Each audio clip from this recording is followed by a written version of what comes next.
말씀 열왕기상 12장 12절에서부터 15절에 있는 말씀을 가지고 누구의 조언을 따를 것인가 라는 제목으로 은혜 받기를 원합니다. 우리가 조언을 받을 때도 너무도 많이 있습니다. 일상적으로 살아가다 보면 내 생각만 가지고 살아갈 수가 없습니다. 내가 판단하기 어렵고 내가 어떤 상황에 처했을 때에 이 문제를 어떻게 해결할 것인가 라고 하는 것은 나보다 더 연륜이나 경륜이 뛰어나신 분에게 때로는 자문을 구하기도 하고 때로는 상담을 받기도 합니다. 때로는 조언을 구하기도 합니다. 이 조언이라고 하는 의미 속에는 의논하다, 계획하다, 충고하다, 어떤 계략을 세우다 이런 많은 의미가 담겨져 있는데 여러분들은 힘들고 어렵거나 아니면 난해한 문제 앞에 봉착했을 때에 어떻게 그 문제를 풀어가십니까? 나 혼자 이 문제를 가지고 꿍꿍 앓다가 나 혼자 스스로 결정하고 말아버리는 일들도 있습니다. 그러나 어떤 사람은 문제가 생기고 이 문제는 도저히 내 힘으로 풀 수 없는 수수께끼다라고 생각했을 때에는 다른 사람에게 내가 존경하는 선생님에게 찾아가서 선생님 이 문제를 어떻게 해결했으면 좋겠습니까? 라고 여쭤보고 자문을 구하기도 합니다. 그러나 또 어떤 사람은 이 구할 때에 나보다가 더 경륜이 뛰어난 사람뿐만이 아니라 오히려 나보다 못한 사람들에게 나보다 어린 사람들에게 가서 이 문제를 어떻게 했으면 좋겠니라고 물어보기도 합니다. 그러나 결론은 어떻습니까? 나보다 훨씬 더 경륜이 많고 더 세상을 많이 사는 사람에게 찾아가서 선생님 이 문제를 어떻게 했으면 좋겠습니까? 라고 여쭤보기도 합니다. 또 우리는 믿는 자들은 어떡합니까? 목사님 이런 문제가 있는데 이것은 내 힘으로 해결할 수가 없습니다. 이 일을 하고 싶은데 어떻게 했으면 좋겠습니까? 라고 목사님에게 찾아와서 조언을 구하기도 하고 기도해 주세요라고 하기도 합니다. 바로 이 결과에 따라서 삶의 방향은 두 갈래로 달라지는 것을 봅니다. 여러분들도 짐작하실 것입니다. 어떤 사람에게 조언을 구해가지고 받았는데 굉장히 좋은 조언을 해주셔가지고 그대로 따라 했더니 성공적으로 잘 문제가 해결된 경우도 있죠. 이를 가리켜서 좋은 조언이라고 이야기합니다. 그러나 또 정반대로 그 사람의 말을 듣고 그 사람의 자문을 받아가지고 충고를 받아가지고 그 일을 했는데 막상 하고 보니까 차라리 내가 생각했던 것보다도 더 못한 결과를 불러일으킬 때가 있다라는 것이죠. 좋은 조언을 해주는 경우하고 좋지 않는 나쁜 조언을 해주는 경우의 두 가지를 말씀을 드리고자 합니다. 우리는 잠언 13장 14절 말씀에 지혜로운 자의 교훈은 생명의 샘이라고 이야기합니다. 그리고 또한 잠언 24장에도 지혜로운 자의 조언은 평화를 이룬다. 어떤 조언을 해주느냐에 따라서 생명 살고 죽는 그런 조언을 해주는 경우들도 있고요. 어떤 경우에는 조언에 따라서 평화를 이루기도 하고 때로는 그 조언을 듣고 오히려 더 힘들고 어렵고 불안하고 불평하고 패망하는 이런 조언을 받는 경우들도 있습니다. 잠언 12장 말씀에 어리석은 자는 자기 소견을 옳게 여기나 지혜로운 자는 권고를 듣는다. 여러분 우리가 지혜롭다라는 자하고 어리석다는 것은 하나의 차이입니다. 지혜로운 자는 어떻습니까? 다른 사람들에게 지혜로운 자에게 가서 그 지혜를 배우는 것이 지혜로운 자요. 어리석은 자는 어떻습니까? 자기 소견을 옳게 오로지 자기 생각만이 옳다라고 강조하는 사람은 우리는 하나님의 말씀에 따라서 어리석은 자라는 거죠. 예수 믿는 저와 여러분들은 어떤 자입니까? 우리는 결코 어리석은 자가 아닙니다. 지혜로운 자입니다. 지혜로운 자는 여호와 하나님 앞에 나와서 먼저 우리의 문제를 하나님 앞에 내려놓는 자가 지혜로운 자입니다. 하나님 이렇게 힘들고 어렵고 난해한 문제가 있는데 이 문제를 하나님 내 힘으로는 해결할 수가 없습니다. 내 힘으로는 풀 수가 없습니다. 그러면서 하나님 앞에 수고하고 무거운 짐을 여호와 하나님 이 짐을 맡아주세요. 우리가 기도가 무엇입니까? 하나님 이 문제는 나는 이렇게 하고 싶습니다. 그러나 하나님의 뜻대로 주님이 해주세요라고 주님 앞에 이 문제를 올려드리는 것이 기도하는 자의 모습입니다.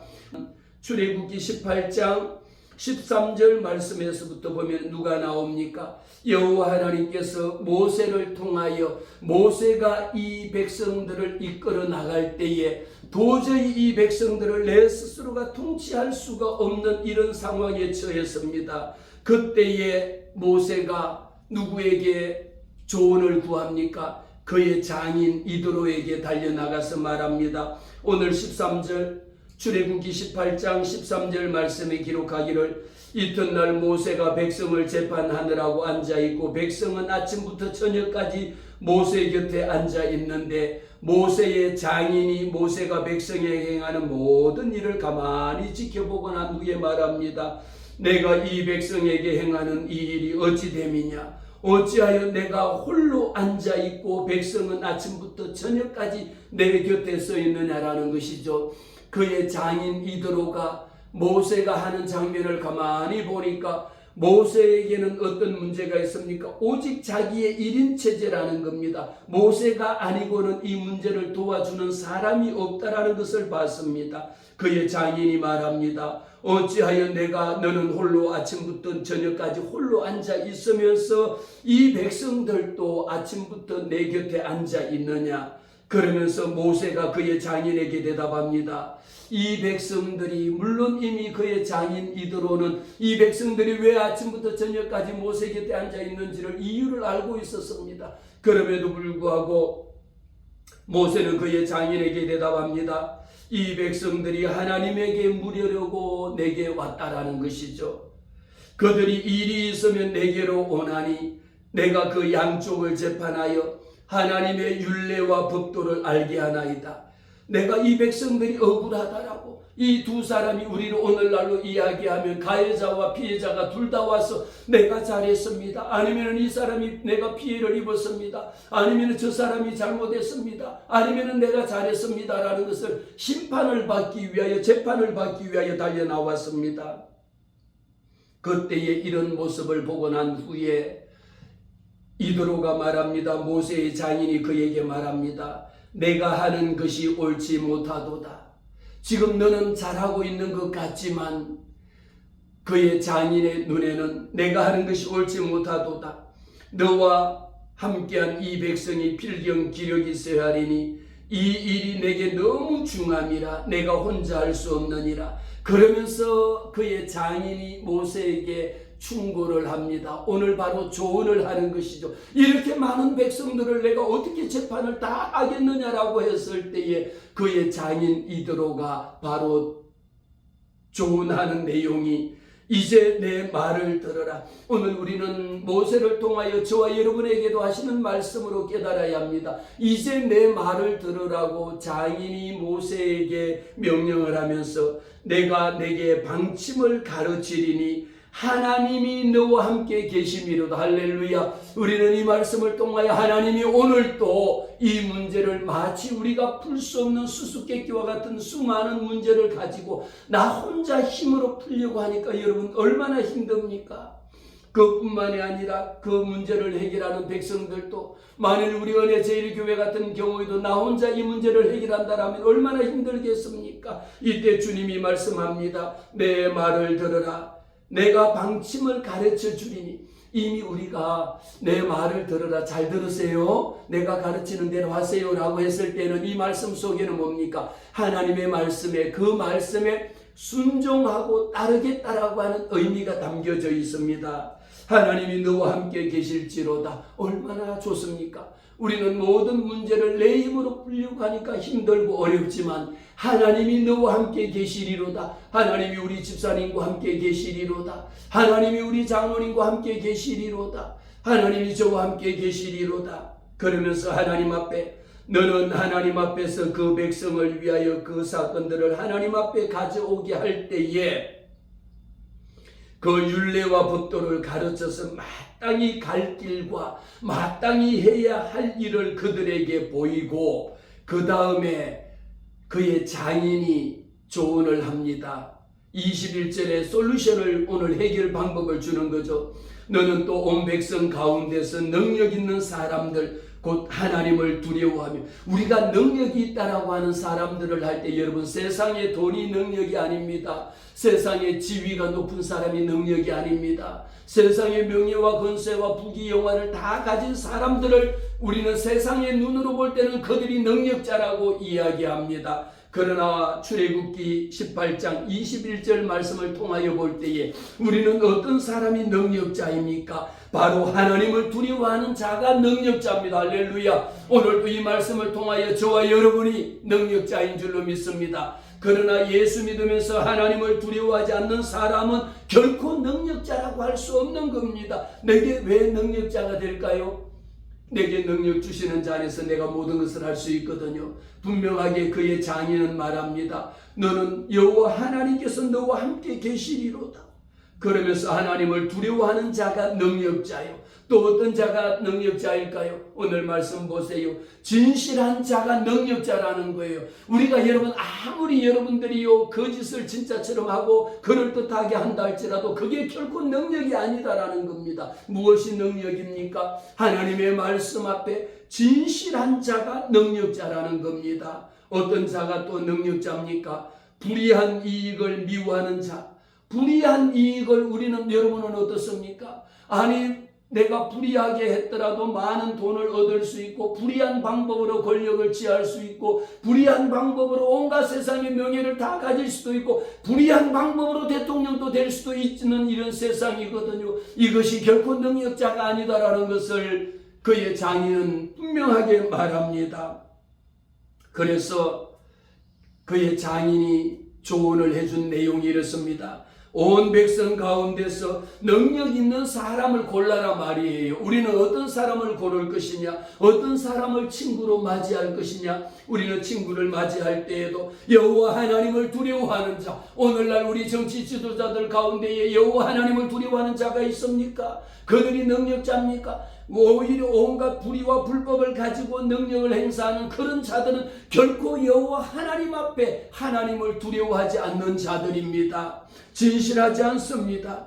우리 예수 믿는 사람들일수록요 하나님의 자녀라 일컬음을 받은 자들에게는 여호와 하나님을 두려워하는 마음이 있어야 하고 진실한 마음이 있어야 하고 불의한 이익을 미워하는 자가 되어야 되는데 오늘날 한국의 정치 지도자들은 불의한 이익을 기뻐하고 불의한 이익을 취하기 위하여 온갖 수단과 방법을 가리지 아니하고 불의한 방법으로 대통령이 되기 위하여 온갖 일들을 다 일삼는 자들이다라는 것이죠. 그러나 여호와 하나님은 분명하게 하나님의 관점은 무엇입니까? 능력 있는 자, 하나님을 두려워하는 자가 능력 있는 자입니다. 우리 교회에서요 여러분들이 제 아무리 많이 헌금을 하고 제 아무리 교회 헌신 봉사 충성한다 할지라도 하나님을 두려워하지 않는 자는 불의한 자요 진실하지 않는 방법으로 온갖 불의한 방법으로 수익을 거뒀다. 하나님 앞에 결코 능력 있는 자가 아니라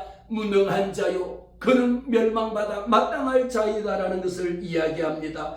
여호와 하나님은 우리에게 기준을 줍니다. 모세에게 그의 장인이 이 모든 환경을 지켜본 후에 조언을 하기를 혼자서 이 백성을 어떻게 다 심판하고 어떻게 다 판단할 거느냐 말이에요. 그렇게 한정 너도 지치고 이 백성들도 힘들 것밖에 없다. 이것은 잘못된 방법이다. 그래서 그의 장인이 제안합니다. 그 중에 능력 있는 자를 골라서 1000부장을 세우고 100부장을 세우고 50부장을 세우고 10부장을 세워서 그들을 따라 그들이 때를 따라 백성을 재판하게 하라고 하는 겁니다. 얼마나 지혜로운 방법입니까? 큰 일은 모두 내게 가져갈 것이요 작은 일은 모두 그들 스스로 재판할 수 있도록 이렇게 1000부장 100부장 10부장을 하나님께서 조언을 해 주셔서 지혜를 주셔서 장인을 통하여 이런 방법을 하나님이 허락하신 겁니다. 내가 만일 이 일을 하고 하나님께서도 내게 허락하시면 내가 이 일을 감당하고 이 모든 백성도 자기 곳으로 평안히 가리라고 하는 이런 조언을 여호와 하나님이 오늘 누구의 조언을 따를 것이냐라고 했을 때에 저는 가장 대표적으로 구약에서 모세에게 그의 장인이 이런 조언을 해주셔서 이 백성도 얼마나 평안하게 살 수 있는 것이잖아요. 그래서 말씀드린 것처럼 잠언 13장을 통하여 지혜로운 자의 교훈은 생명이요 지혜로운 자의 조언은 평안이라고 말했습니다. 우리에게는 조언을 듣고 생명이 있어야죠. 살아나는 역사가 있어야죠. 잘되는 역사가 있어야 합니다. 여러분 패망해 가는 가운데서도 실패해 가는 가운데서 좌절하는 상황 가운데서 조언을 잘 듣고 이렇게 이도로처럼 좋은 자문을 받았을 때에 살아나는 역사가 있고 생명을 얻는 역사가 있고 평안을 얻는 역사가 있고 잘되는 역사가 있고 회복케 하시는 역사가 있는 줄로 믿습니다. 이처럼 우리에게 필요한 것은요, 지도자, 내게 조언해 줄 수 있는 자가 있느냐라는 겁니다. 오늘 저는 여러분들에게 묻습니다. 여러분들은 이와 같이 어려운 문제가 생겼을 때에 여러분 때로는 사업이 잘 안 될 수도 있지 않습니까? 공부하는 학생도 공부를 그만둬버리고 싶을 때도 있지 않습니까? 그럴 때 여러분들은 누구에게 자문을 구합니까? 누구에게 조언을 구합니까? 그 문제를 가지고 혼자 꿍꿍 앓다가 중요한 이 사건을 가지고 스스로 의사결정을 하지 못하여 나는 할 수 없다라면서 스스로 자포자기하지는 않습니까?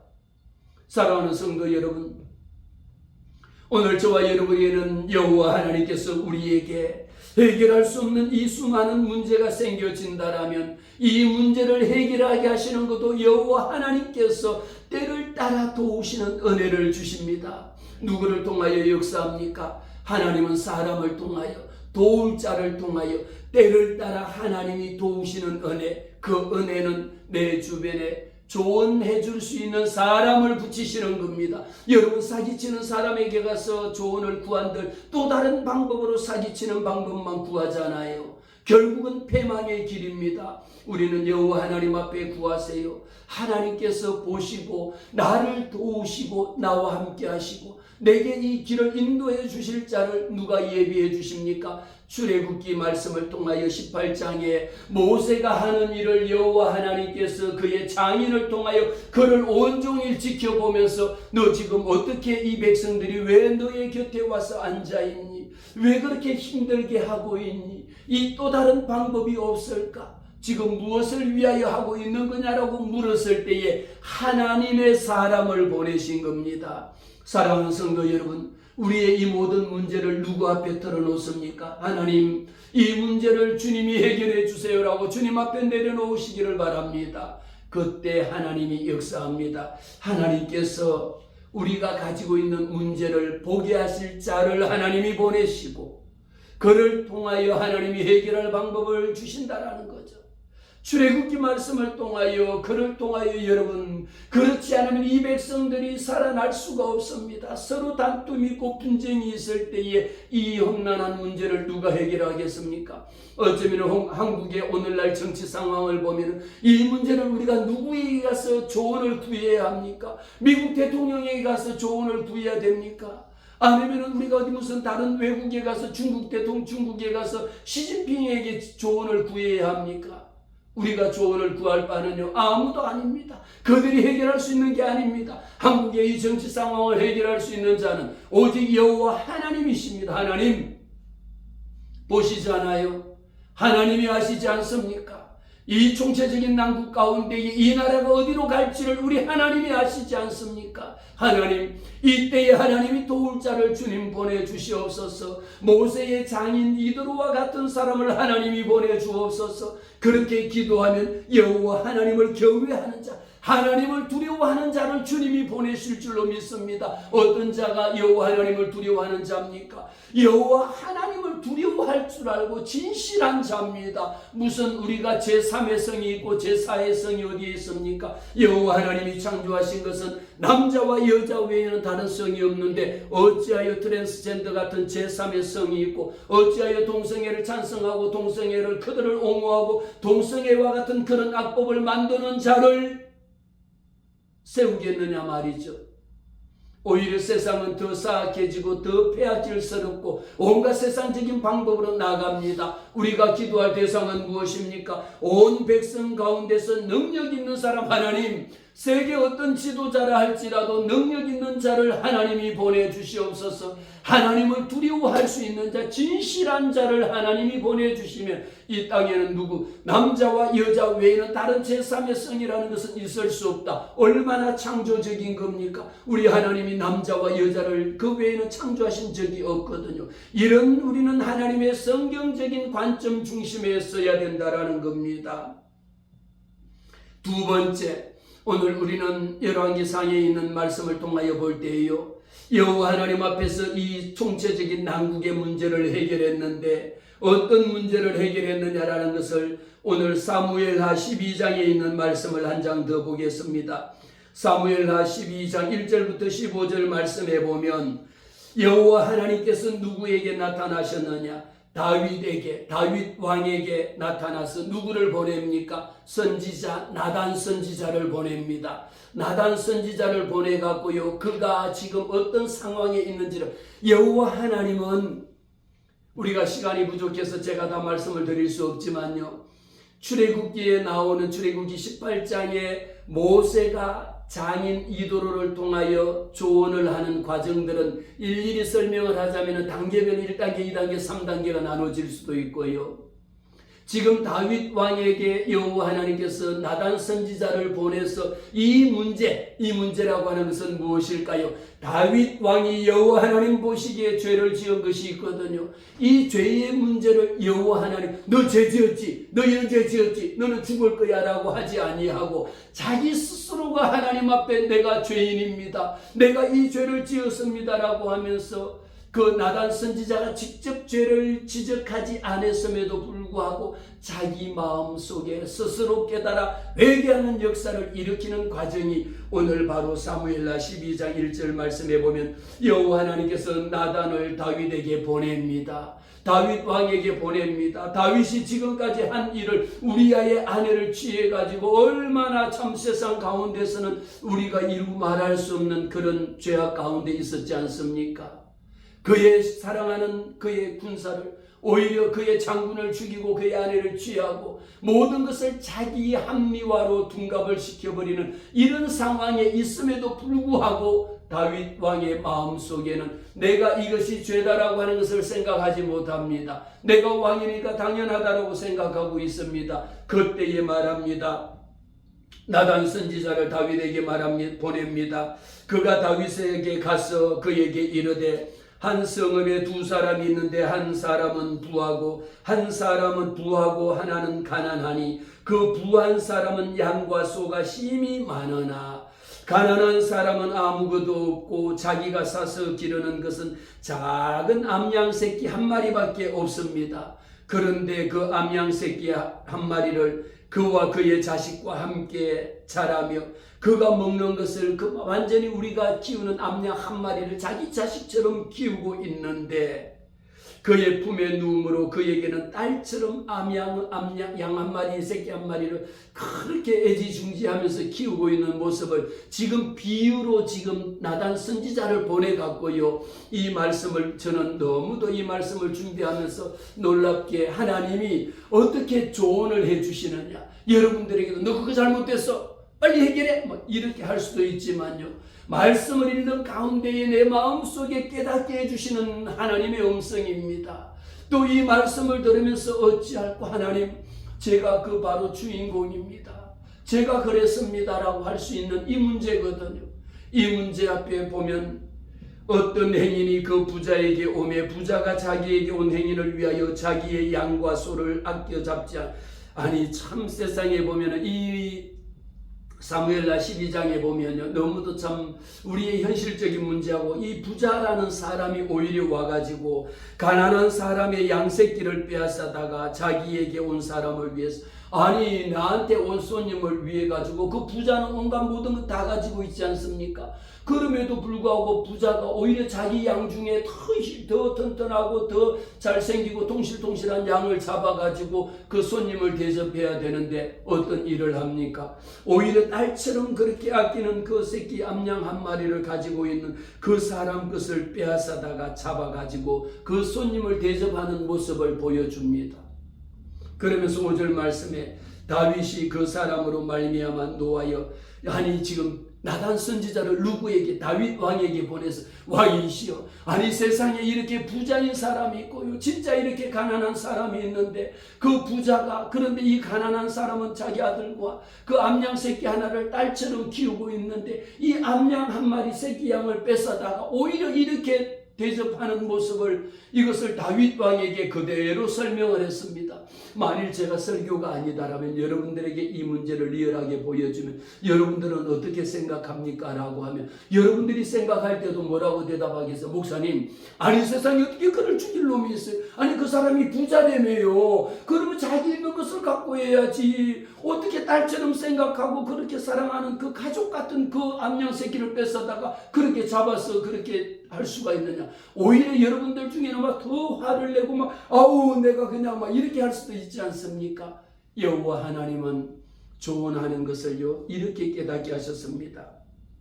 5절 말씀에 다윗이 그 사람으로 말미암아 노하여 나단 선지자에게, 지금 보잖아요, 제가 말씀드린 것처럼 화가 나가지고 여호와의 살아계심을 두고 맹세하노니, 아니 내가 분명하게 지금 이 이야기만 들었음에도 불구하고 여호와 하나님의 살아계심을 두고 맹세하는데 이 일을 행한 그 사람은 마땅히 그 사람 그냥 죽여야지 어떻게 그걸 그냥 내버려 두겠느냐라는 겁니다. 누가 말하고 있습니까?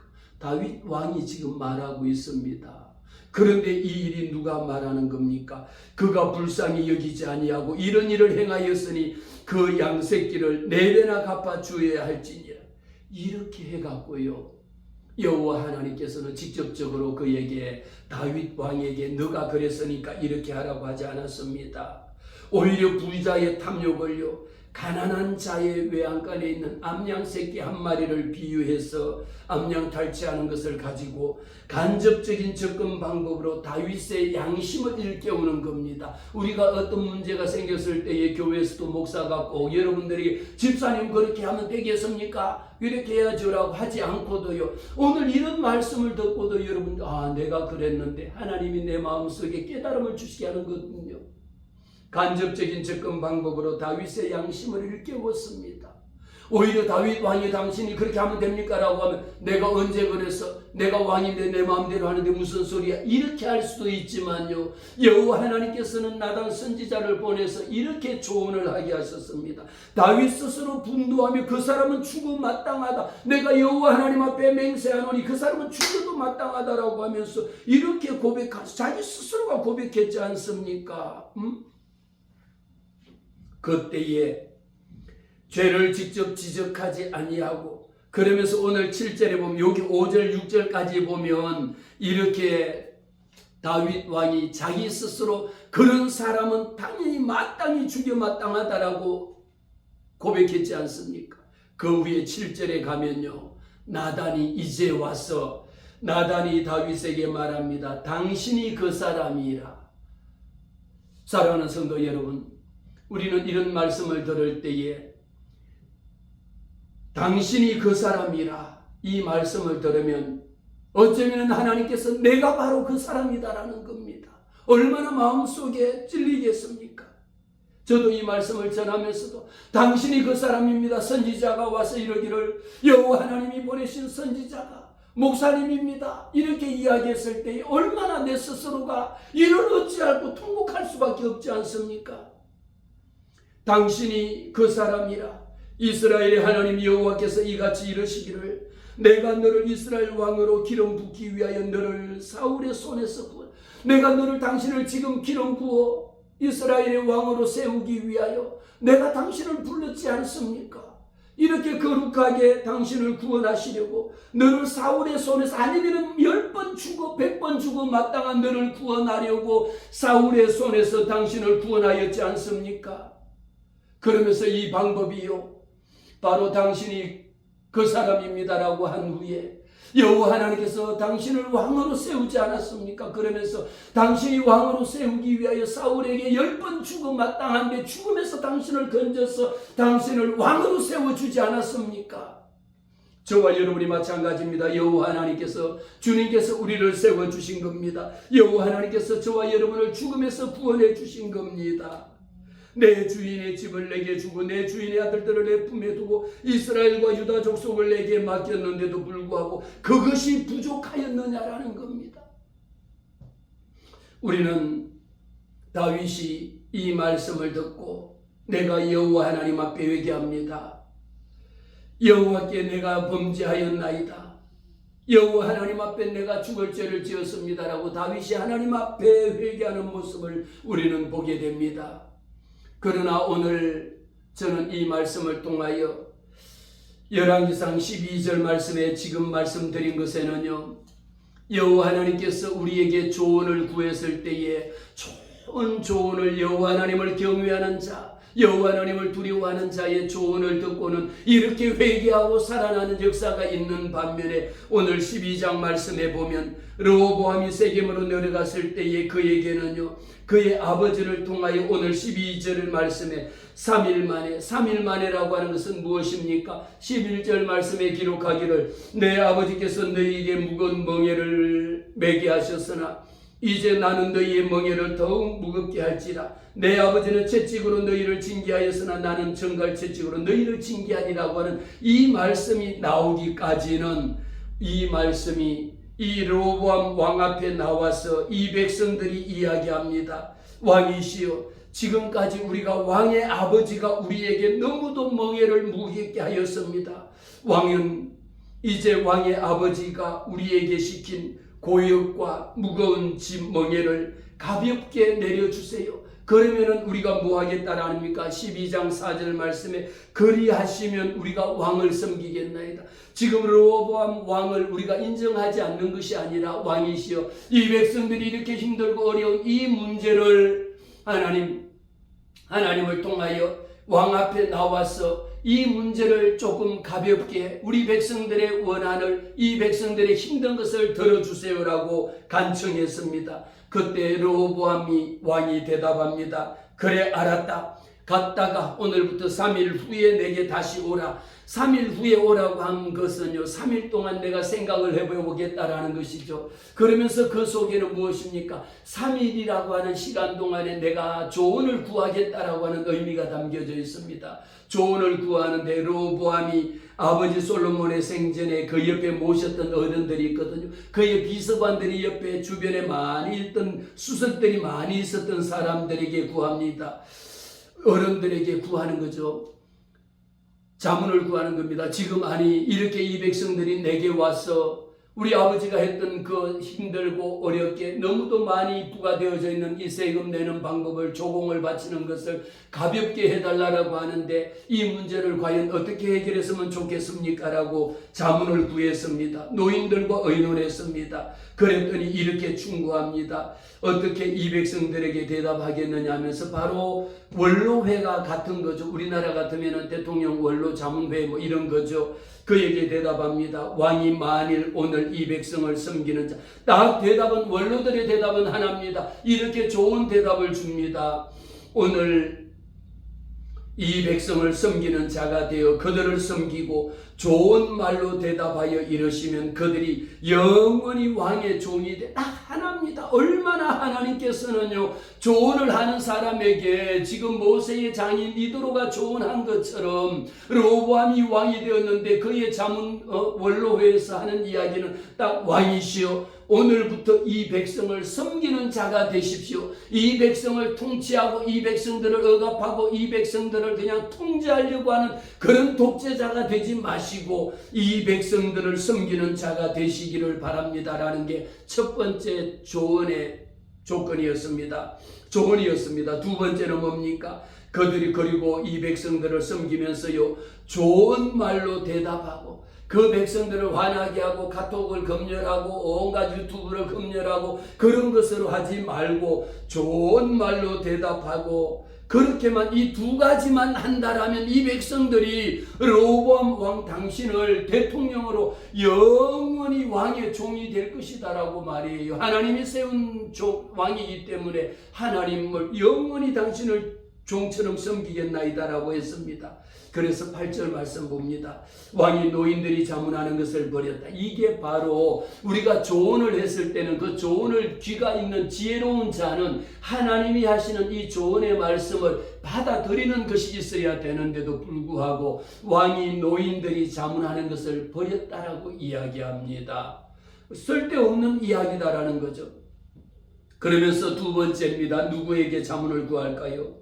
자기 앞에 모셔있는 자기와 함께 자라는, 자기하고 같이 어린 시절과 함께 내 친구들하고 같이 나보다 어린 아이들에게 오히려 구합니다. 너희는 어떻게 자문하여 이 백성들에게 대답하게, 야 빨리 말 좀 해봐. 야 지금 이렇게 우리 아버지 때문에 힘들어서 세금을 깎아달라고 하는데, 이 백성들이 좀 더 편안하게 살자라고 하는데 오히려 이렇게 카톡도 검열하지 말고, 오히려 유튜브도 검열하지 말고 기존처럼 더 자유롭게 더 행복하게 살도록 해달라고 이야기하는데 어떻게 하면 좋겠니? 빨리 말해봐라고 이야기합니다. 그랬더니 그와 함께 자란 아이들은 어떻습니까? 좌파 속에 자랐던 자들은 어떻습니까? 공산주의와 이 좌파의 이데올로기 속에 살았던 사람들은 어떻습니까? 정치 수준이라고 하는 게 자기의 수준하고 똑같다라는 거거든요. 오히려 이야기합니다. 아니 무슨 이야기하느냐? 9절 말씀에 너희는 어떻게 자문하여 백성에게 대답하겠느냐? 빨리 말해보라고 이야기했더니 내게 말합니다. 왕이시여, 아버지가 우리에게 매운 멍에를 가볍게, 아니 그들이 무슨 소리 하고 있는 거야? 더 자유를 달라는 게 말이나 되는 소리요? 이러면서 하는 이야기가, 우리 아버지는 너희들에게 멍에를 무겁게 할지라도 나는 오히려 그것보다 더 무겁게 하겠다라는 것이고요. 또 한 가지는 어떤 일을 합니까? 내 아버지는 채찍으로 너희를 징계하였다라면 나는 정갈 채찍으로, 아니 채찍 끝에다가 쇠 전갈을 달고 거기다 정갈이라고 하는 물림을 죽는데 그것으로 해가지고 오히려 정갈 채찍으로 치겠다라니, 이렇게 너희를 징계하겠다라고 이야기했습니다. 3일 후에 3일 만에 여로보암과 모든 백성이 르호보암 왕 앞에 달려 나왔습니다. 3일 만에 내게 다시 오라고 했을 때에 그들은 13절 말씀에 결론적으로 노인의 자문을 버렸습니다. 어린 사람의 자문을 따라 그들에게 말하여 이르되, 내 아버지는 너희의 멍에를 무겁게 하였으나 나는 너희의 멍에를 더욱 무겁게 할지라. 내 아버지는 채찍으로 너희를 징계하였으나 나는 정갈 채찍으로 너희를 징계하리라. 이와 같이 백성의 말을 듣지 아니하였으니 이 일은 여호와께로 말미암은 것이라. 사랑하는 성도 여러분, 오늘 우리는 이 말씀 가운데에 결론적으로 15절의 말씀을 우리는 눈여겨보아야 합니다. 왕이 이같이 백성의 말을 듣지 아니했습니다. 그런데 이 일은 누가 만드는 겁니까? 여호와께로 말미암은 것이라. 여호와 하나님께서 이 백성들이 완악하고 이 백성들이 여호와 하나님 경외하기를 싫어하고 이 백성들이 사악하고 우리 이 백성들이 오히려 하나님 보시기에 죄만 짓다 보니까 결국은 하나님이 허락하신 겁니다. 여호와로 말미암아 난 것이니 이때 여호와 하나님 앞에 회개하고 돌아와서 하나님의 말씀에 순종하고 하나님의 말씀에 복종하고 하나님 앞에 회개하는 자는 하나님이 살게 하신다라는 것이죠. 왜 솔로몬 왕을 통하여 하나님께서 나단 선지자를 보내셨는지, 왜 모세에게 그의 장인 이드로를 보내서 충고를 듣게 하셨는지. 그러나 오늘 르호보암 왕에게는요, 그의 아버지의 원로들에게 자문을 받고 자기와 함께 자란 아이들에게 자문을 받았습니다. 그러나 그는 무엇을 선택했습니까? 결국은 우리 아버지 왕보다 그들에게 더 무겁게 하고 정갈 채찍으로 이 백성을 다스리게 했습니다. 우리의 시대가 어떤 시대에 도래했습니까? 어쩌면 새 정부가 들어섰습니다. 바로 이 정부가 바로 르호보암의 왕이 되어서 이런 우리 환경 가운데 처하게 하신 것도 누가 하신 겁니까? 왕을 세운 것도 이 일을 여호와께로 말미암아 세웠는지 누가 알겠습니까? 여호와 하나님께서 저와 여러분에게 내가 죄 지었습니다, 회개하고 돌아올 때에 하나님이 이 나라를 다시 일으켜 세워주는 그런 축복의 역사가 있기를 주의 이름으로 축복합니다.